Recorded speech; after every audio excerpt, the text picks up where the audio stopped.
Welcome to Redefining AI, where we explore the cutting edge of artificial intelligence and its impact on society. Today, we have the privilege to invite a truly inspiring individual onto the show, a woman of clear passion who is evidently engaged in trying to make the world a better and fairer place. Our guest, Petra Molnar, is a lawyer and anthropologist specializing in migration and human rights. A former classical musician, she has been working in migrant justice since 2008. First as a settlement worker and community organiser, and now as a researcher and lawyer. Petra writes about digital border technologies, immigration, detention, health and human rights, gender-based violence, as well as the politics of refugee, immigration and international law. She's worked all over the world, including Jordan, Turkey, Philippines, Kenya, Colombia, Canada, Palestine, and various parts of Europe. She is the co-creator of the Migration and Technology Monitor, a collective of civil society, journalists, academics and filmmakers interrogating technological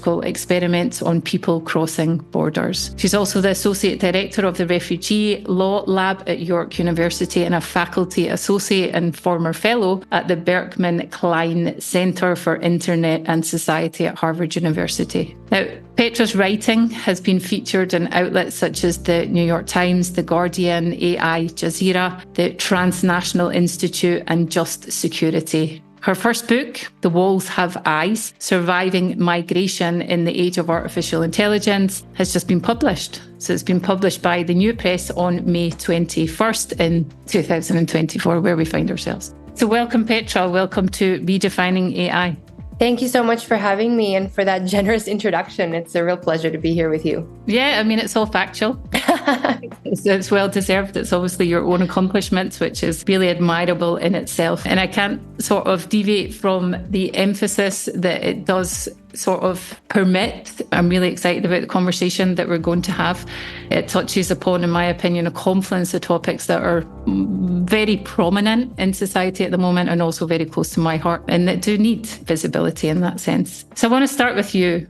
What initially sparked your interest in migration and human rights issues? Was there like a particular experience or event that inspired you to pursue this work? Yeah, sure. I mean, me, like many others in this space, I've had my own migration journey and I'm someone who's crossed many borders and then kind of live in multiple spaces, both in terms of family background and experience. And it really felt like the right area in which to work. But it was a winding road. I like you said, I started off in classical music and I thought that's what I was going to do my entire life. But I always felt motivated by social justice issues and then eventually, made my way through anthropology in grad school and then went into law school to practice refugee and immigration law. And I did that for a few years, but I kind of knew that court work every day, day in, day out, wasn't really for me. I'm not a particularly combative person, and I didn't enjoy the kind of sharp edges of the legal system that you see every day when you work in these areas. And so I kind of transitioned more towards academic and policy work. But the tech angle was surprising because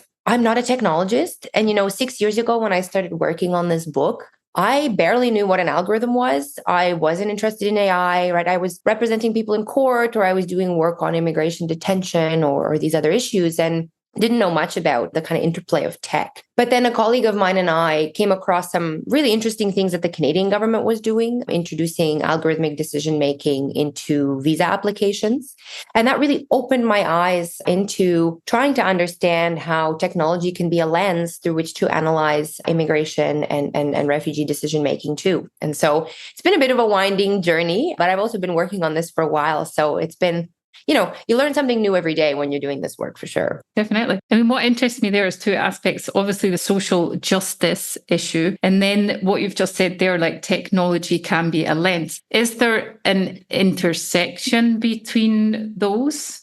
Definitely. I think for me, ultimately, technology is about power and understanding how it amplifies the vast power differentials that are inherent in our world. And that's something that you see when you work on or when you study immigration and border crossings and people on the move and their experiences, because already violent and discriminatory border policies are sharpened through the use of technology. And this is something I've seen time and again across all these different contexts that are profiled in the book. And I think, again, for someone who doesn't come from a tech background, I think that's actually a good thing because perhaps, I wasn't blinded by this kind of commitment to what some people call technosolutionism, that more technology is always better. When you know how the immigration system works, both personally and professionally, and then you see this application of sometimes really dubious and very high risk technology, it kind of makes you wonder, like, why is this really happening? And what is this really about? So do you have a fear? Now, again, we're going quite deep into the discussion on the offset. And I don't think that it's a conversation that can't go into depth, but you've mentioned as well this technosolutionism. In the phase or the position that we find ourselves in, because obviously as a representative of an organization that is heavily involved in the artificial intelligence space,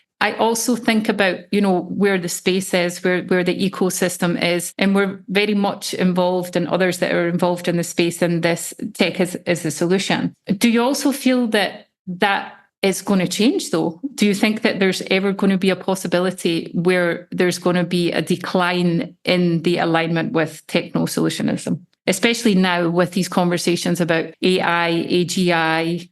I think we're moving there for sure as more and more people are becoming aware of the kind of unequal power that's inherent in even the groups that develop and deploy the technology and the communities on which maybe the technology is tested or who are on the receiving end of a lot of these projects. And that's precisely what I try and do in my book, kind of illuminate how, again, normalized technologies have become in spaces where perhaps we need to have some conversations about whether or not they're even necessary. I'm not saying that technology doesn't have a place in immigration processing or procedures, but what I am saying is that the kind of current ecosystem is one where certain powerful actors determine what we innovate on and why, and then that kind of filters down to the ground and, time and again harms people, infringes on their human rights, and just changes the way that people are experiencing migration. And that's just one example. I mean, we're also seeing proliferation, I think, of similar technologies in criminal justice, with things like predictive policing, welfare algorithms, surveillance of protesters, or even sports stadium fans, this kind of incursion of tech into public life, where I think we've skipped a few steps as a society. We haven't asked those questions of, are we even okay with this kind of incursion? And that's a common conversation as well. And I think it's almost the component of, is ignorance bliss? And that's not something that I'm underlining as something that should be encouraged, but almost this ignorance to actually the steps that have been skipped, as you've highlighted. Is it something that we as a nation, as individuals should be aware of? I want to go back a couple of steps just to set the scene as well for everyone that's listening in terms of what you're motioning with your book. So I'm just going to read a couple of things that I feel were poignant, prominent, just to encourage the conversation along this narrative. So it's something that I've taken just to set and contextualize a little. So it's taken from your PR kit. In 2022, the US Department of Homeland Security announced that it was training robot dogs to help secure the US Mexico border against migrants. Four-legged machines equipped with cameras and sensors would join a network of drones and automated surveillance towers nicknamed the Smart Wall. This is part of a worldwide trend as more people are displaced by war, economic instability, and a warming planet. More countries are turning to AI-driven technology to manage the influx. That you set the scene in terms of all the intersections of technology. We've got drones, we've got automated surveillance, we've got this concept of the IoT smart wall. This paragraph in itself is powerful. What do you want to say with that paragraph as well?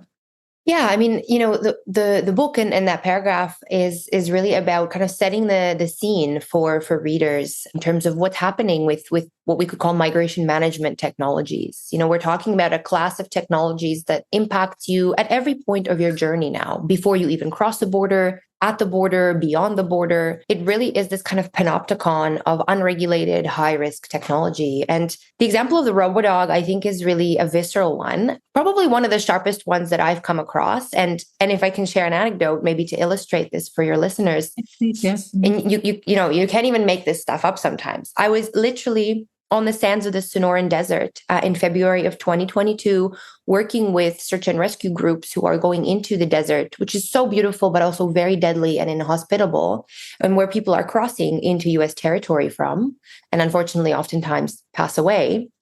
At that very moment, the Department of Homeland Security announced that it was rolling out these robodogs, quadruped machines, military grade, for the purposes of border patrol. And there was something so disturbing about that because I was in the desert seeing memorial sites of people who passed away, like Mr. Alias Alvarado, who was a young husband and father from Central America, who unfortunately passed just a couple kilometers away from a major highway. And so seeing this firsthand, and then also hearing about this tech incursion into the border space is very, very disturbing. Because what happens is governments often say, well, we need more technology, we need smart borders, both to strengthen the border and also to deter or prevent people from coming. But what actually happens is the opposite. When people are desperate, and they will not stop coming. Instead, they're going to take more dangerous routes through the desert, in this case, leading to loss of life. And if I can just share really quickly, you're catching me kind of on this book tour, so to speak. And I was in Arizona just until yesterday, meeting with some of these search and rescue groups and sharing the work. But also, I guess, because of my commitment to ethnography, I was like, I have to go back to the border wall and see what's happening. So we drove down there to see some of the smart wall stuff that's been introduced in the last few years. And I kid you not,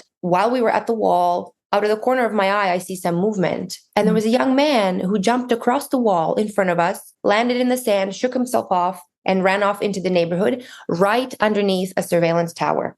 So that really begs the question, what is the surveillance really at the border doing, right? It's not preventing people from coming. And it actually just creates this kind of environment and this corridor of violence that's pushing people into more dangerous terrain.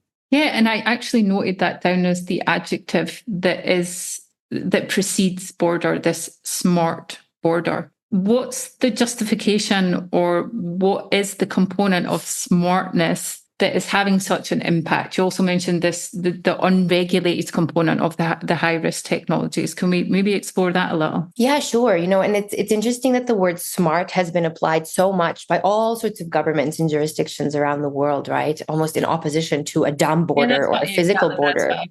Yeah, it's really, really interesting, isn't it? And that is kind of a framing you see in policy documents. But the justification is that, more surveillance is better because it also kind of disaggregates or shifts the border from its physical location. So you're not just dealing with a hulking massive wall, which is still there in the US-Mexico context, right? And other walls around the world that are springing up. I think now there's 77 or so, I think that's the latest statistic, different walls that have not been there before. But we're also seeing this incursion of different types of surveillance that moves the border kind of into this surveillance dragnet and allows it to kind of operate, kilometers away from its physical location, and also vertically into the sky, right? Through drones and aerostat machines and other types of projects. But I'm really glad you brought up the point about regulation because, again, the context here is really important. We're talking about bordering immigration decisions that are already very opaque and discretionary. That's just how the law already works, right? And I'm sure many of your listeners, maybe you as well,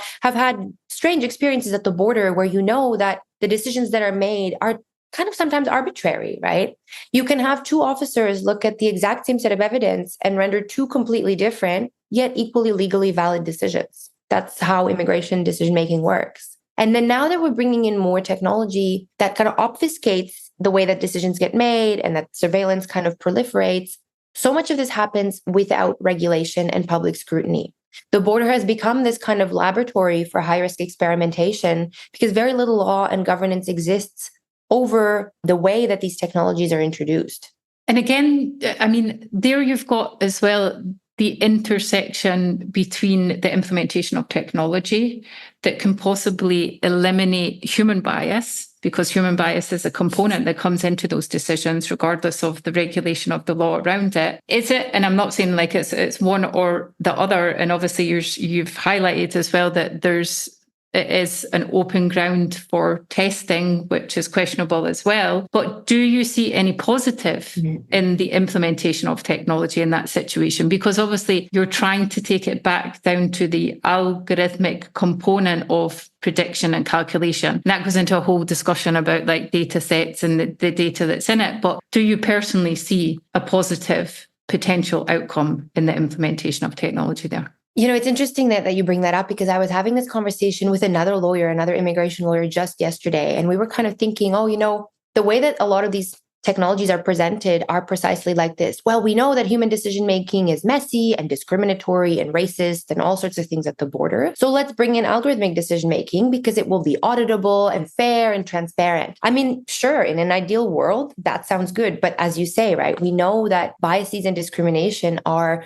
part and parcel of this type of decision-making, particularly in situations that are discretionary, messy, complex. I mean, human movement and human experience is so complicated. And I already struggle with this in the law generally, right? Because often you have to take a person's incredibly complicated story and fit it into this small box where they can qualify for refugee status, for example, under a very strict legal test that already struggles with different reasons why people might be moving, right? There's this kind of artificial understanding in the sense of, trying to fit someone's really complicated story into a box. So when we are now trying to think about augmenting or replacing humans with algorithmic decision-making, it just begs the question, how can we really do that if we are in a world that is discriminatory and that is predicated on biases already? And it's also, for me, it's about, I think, how do I put this? Like the direction of travel when it comes to innovation, because it seems like all the projects are aimed at the people who are on the move, at the refugees, at those of us crossing borders, rather than orienting it towards, I don't know, coming up with an algorithm to audit decision-making at the border, for example, looking at decisions that are made by officers and saying, oh, well,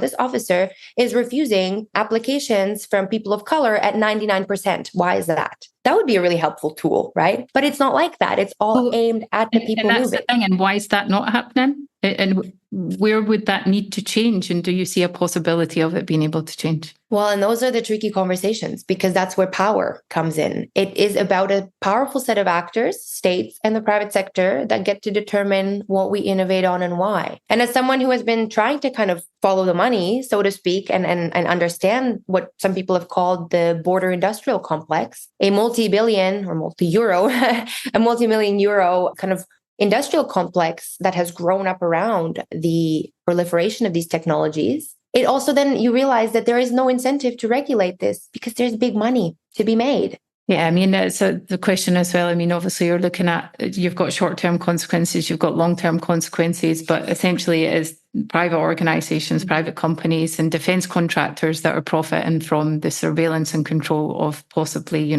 vulnerable migrant populations. So from what I'm sensing, you're not optimistic of that changing in terms of a decrease in profit around the surveillance.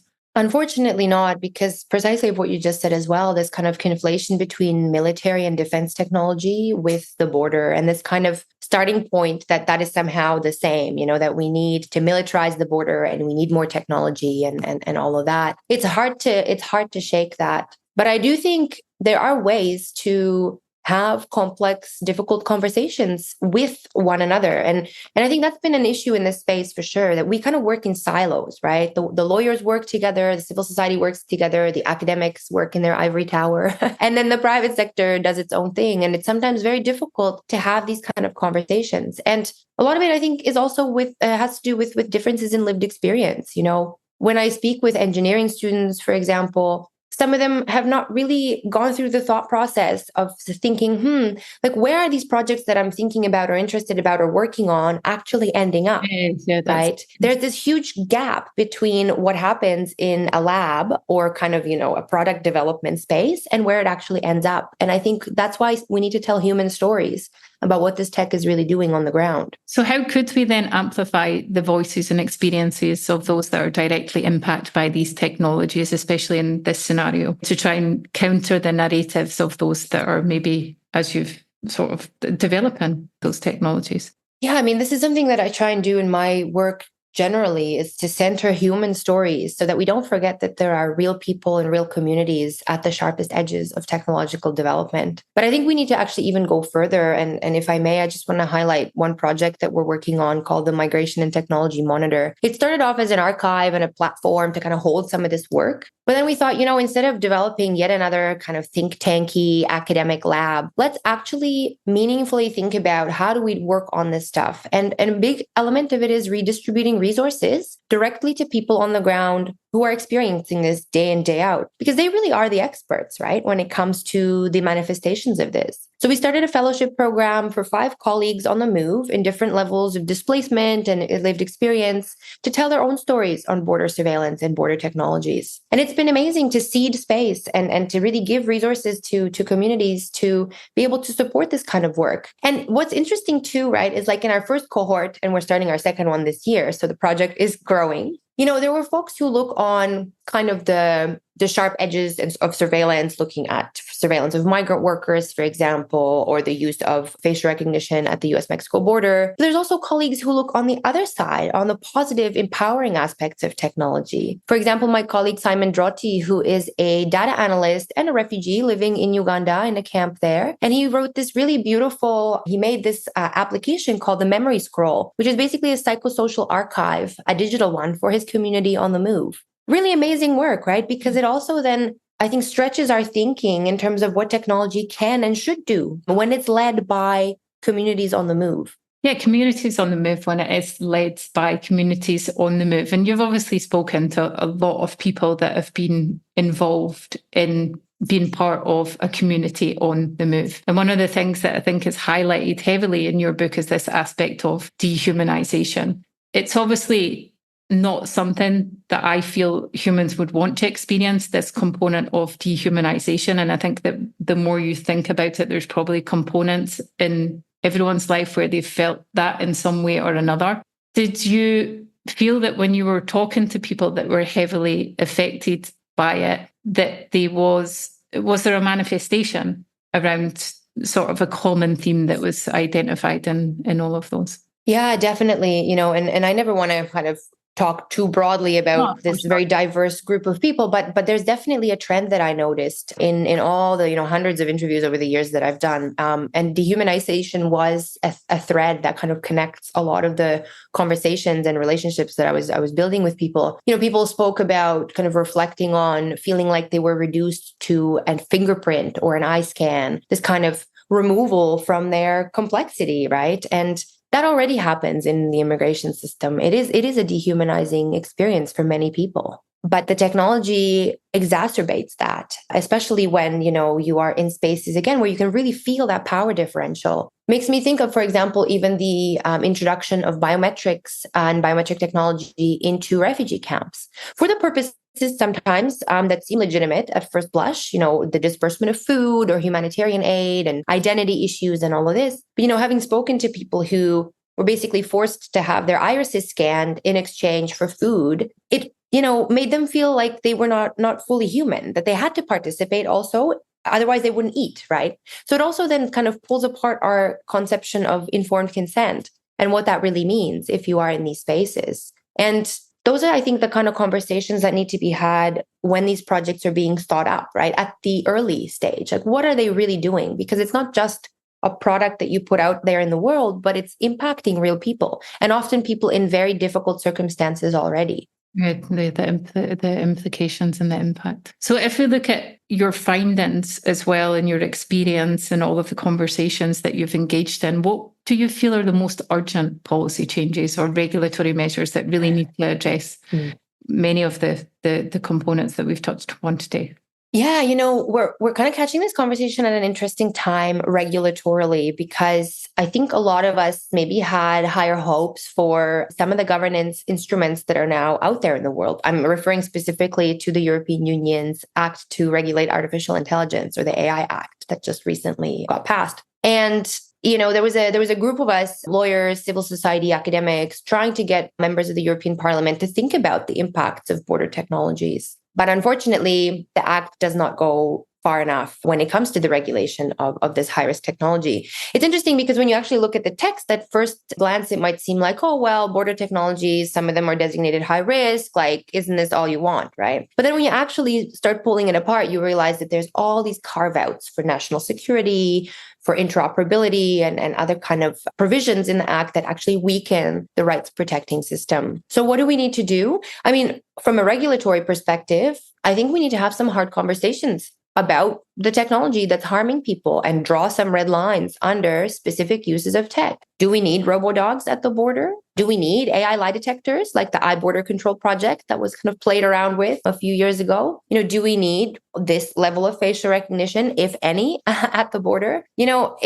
It is about these hard conversations about drawing some red lines and maybe calling for a ban or a moratorium at the very least, unless and until there is a different world that we are operating in. We don't even have a robust system of oversight, really, when it comes to border technologies. And so I think it's high time to have these uncomfortable conversations. I think it is time. It's always a case of who's going to start to motion that conversation as well. Yeah, definitely. And I think that's why we need multilateral interventions from a local level, at the municipal level, for example, regional, international, and everything in between. Because that's the thing, I think, with technology at the border, right? It slips between jurisdictions and contexts so easily. And so if you just have one place kind of looking at it, that isn't really enough, because we're talking about a global system of, frankly, technological violence these days. And we really need a concerted effort of all different stakeholders to have these conversations and say, no, like, we are not okay with the world that we are building. I think it's also about looking at what happens beyond the border and the fact that this doesn't just stop in refugee camps or at the wall, but because when you have this technology that's normalized there, it then starts making incursions into other parts of public life. And even for people who maybe feel so removed from these communities on the move, those robodogs I mentioned, a year after they were announced by the Department of Homeland Security for the border, the New York City Police Department proudly unveiled that they're going to be rolling out robodogs to, quote, keep New York safe. And one was even painted black and white with spots on it like a Dalmatian. So this is the thing. It doesn't just stop at the border. And this is an issue that we all should be concerned about, because these incursions will affect all of us. And I suppose it'll be in the minds of a lot of, and again, I think it goes back to the whole possibility of, and it's ignorance in the sense that when you're not exposed to certain situations or you're not immersed in a field, when you're engaged with the intrinsics of what could possibly happen or what's not happening, and you're not open in the sense like there's no willingness, but open as in there is an avenue for you to really go down that journey of being able to experience the consequences and implications of how technology is being implemented in one place and then the consequences of possibilities of being extended, then where can our listeners start? Well, maybe with my book, because it does try to illuminate what's happening on the ground. And I think that is a good place to start, because I know that this area can be quite overwhelming and sometimes very difficult to feel connected to. But my work tries to center the human story. And, each chapter is about a different border and a different context that I've worked in. But it is about the people, both those who are affected, but also the ones who show up and try and resist or act against some of this technological violence, whether it's, 70 or 80-year-old Samaritans who go into the desert in the Sonora, or a Polish farmer who was working at the Polish-Belarusian border and created a safe house for people working there when there were people trapped at the border, to brave lawyers who are showing up for people day in, day out. It's the human stories that I think illuminate the stakes that I'm concerned about in the book. And hopefully that will also make it interesting for readers, because it's not just about the tech, but it's really about the people who are caught kind of in this net of surveillance. Yeah, I read quite a lot of your book as well. It reminded me of a book that I read a year ago, I think, American Dirt. And it was have you read the book American Dirt? It was a very moving story about families, traveling families, moving communities that were forced to jump on La Bestia train when it was moving. And that vivid memory of individuals, humans, that feel so forced that they have to try and jump on a train that is going at, I can't even remember how many kilometers. It's something that you almost don't want to imagine yourself in. And as you say in your book as well, to all those who migrate by choice or by force in hopes of a more joyful world, that's what stays with you, the human, the opportunity to really try and empathize with individuals that are experiencing these situations and maybe components that do need a second glance at. Yeah, absolutely. And thank you for saying that. I think we forget sometimes that people don't want to be refugees, right? It's I think the conversation has become so political, and the kind of boogeyman of migration has overtaken so much of public discourse that we forget that people are forced to move. And it really is about the human stakes of the kind of world that we are creating when people are forced to do so. Because empathy is really where we need to be starting from. And learning about some of these experiences is hopefully a step closer to that. Thank you. It's been a really, really wonderful conversation, Petra. And I only wish you the best in the journey that you are pursuing, in the way that you are obviously extending your own efforts to try and help those that are in situations that they've not chosen to be in. Thank you so much, Lauren. And thank you for this wonderful conversation. And I'd like to thank everyone else who's joined us in this conversation and journey today. If you enjoyed the conversation, then please share it. Thank you.